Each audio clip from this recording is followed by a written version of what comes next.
The first flashes appeared just before dawn. Across the darkened skyline of western Iran, thin streaks of light cut through the night sky, followed seconds later by distant concussive blasts rolling across the hills. Residents in several provinces reported the sound of air defenses activating, radar systems sweeping the sky, and the low thunder of explosions echoing across military zones long kept off limits to the public. Satellite images captured hours later revealed plumes of smoke rising from multiple locations believed to house Iranian military infrastructure. According to regional observers, at least several coordinated strikes struck facilities connected to Iran's missile command and logistics network. The attacks came quickly, almost simultaneously, hitting separate sites across hundreds of kilometers.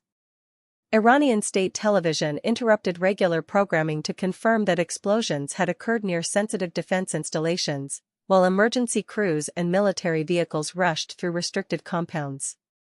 By early morning, analysts tracking military activity across the Middle East were already describing the operation as one of the most significant direct strikes on Iranian territory in recent months.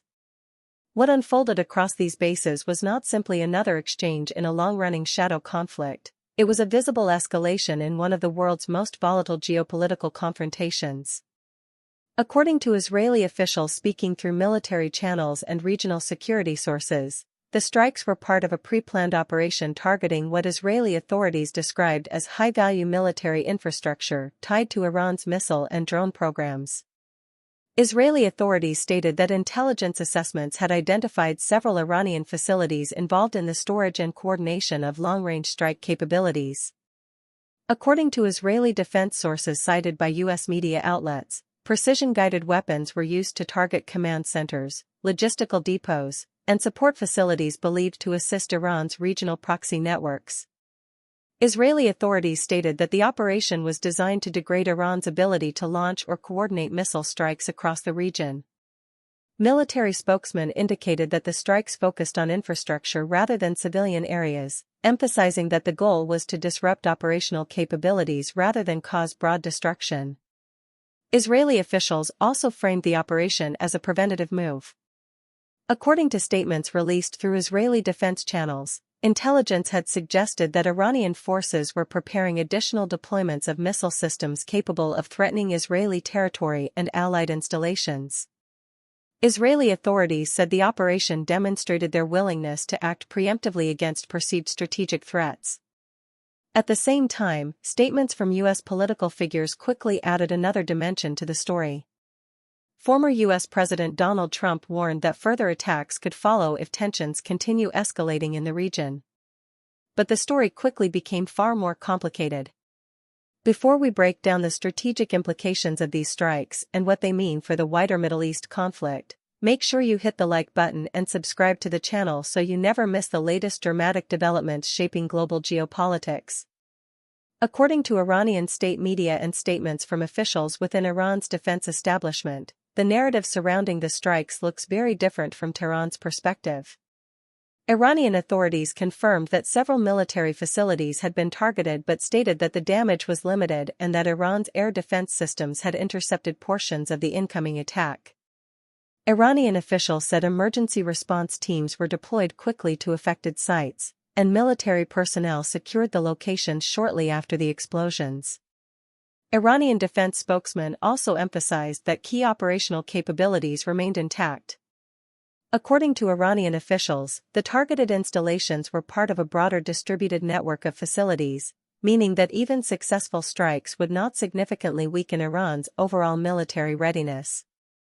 Analysts often describe this type of structure as redundancy, the deliberate duplication of critical infrastructure so that the loss of one site does not disable an entire system. Iranian officials also framed the strike as an act of aggression that justified potential retaliation. According to Iranian state media commentary, Tehran retains multiple response options ranging from missile deployments to regional proxy operations. Meanwhile, international observers noted that air defense systems in Iran, including radar tracking and surface-to-air missile batteries, were activated in several areas during the attack. These systems are designed to detect incoming aircraft or missiles and intercept them before impact. Between these narratives lies a complex reality that analysts are still working to understand. Why do these particular sites matter so much? The answer lies in the structure of Iran's military strategy. Many of the facilities reportedly struck during the Israeli operation are believed to support Iran's missile and drone command infrastructure. These installations function as logistical nodes, locations where equipment is stored, coordinated, and prepared for deployment across Iran's network of military forces and allied regional groups. According to defense analysts, Iran's missile program plays a central role in the country's deterrence strategy. Missiles provide Iran with a means of projecting power across long distances without relying on large conventional air forces. Facilities connected to this program therefore carry significant strategic importance. They house command systems, communication links, and storage sites for launch equipment. When such facilities are targeted, the objective is rarely just physical damage. Instead, the aim is to disrupt coordination, slow operational planning, and demonstrate vulnerability within a rival's defense network. In the broader geopolitical context, Israel has repeatedly stated that preventing Iran from expanding its missile and drone capabilities is a core national security objective. Analysts note that strikes against Iranian infrastructure often serve both tactical and symbolic functions. Tactically, they attempt to delay military development. Symbolically, they signal a willingness to act beyond national borders. The message was clear. Israel intends to challenge Iran's strategic capabilities wherever it believes they are expanding. The immediate military consequences began unfolding within hours.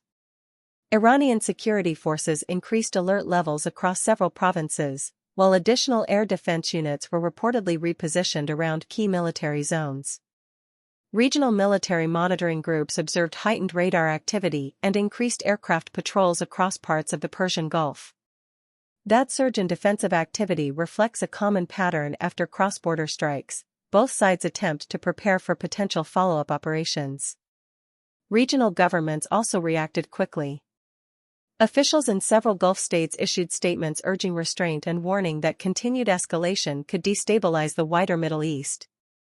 Diplomatic channels between regional capitals reportedly intensified as governments attempted to gauge whether the strikes represented a limited operation or the opening stage of a broader campaign. The reaction extended far beyond the immediate military sphere.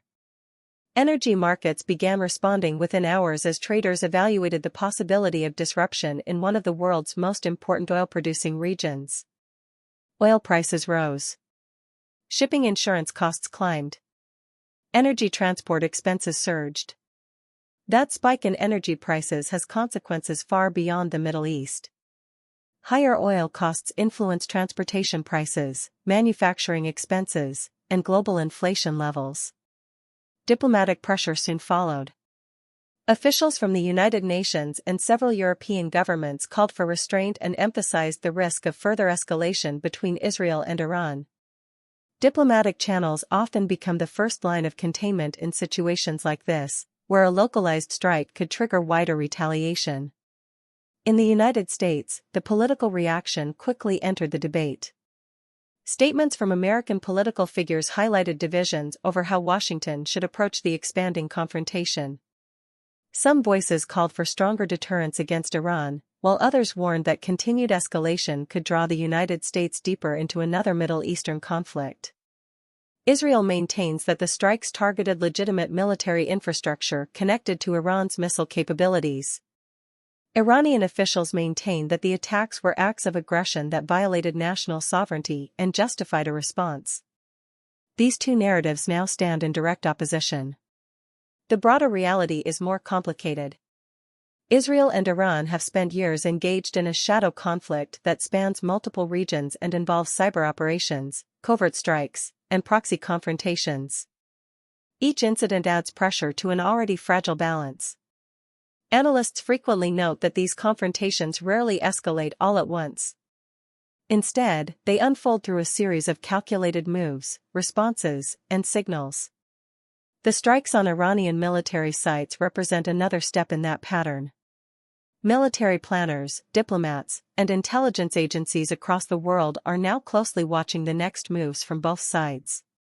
A retaliatory action could appear quickly. Or the confrontation could pause temporarily while diplomatic pressure builds. For now, the region remains tense but uncertain. Military forces remain on alert. Energy markets remain sensitive. Diplomatic channels remain active. The question now facing the international community is simple, but the answer is far from clear. Will this strike remain an isolated incident, or is it the beginning of something far larger? Stay tuned for further updates as this situation continues to develop. And don't forget to like and subscribe so you never miss the latest dramatic geopolitical developments shaping the world.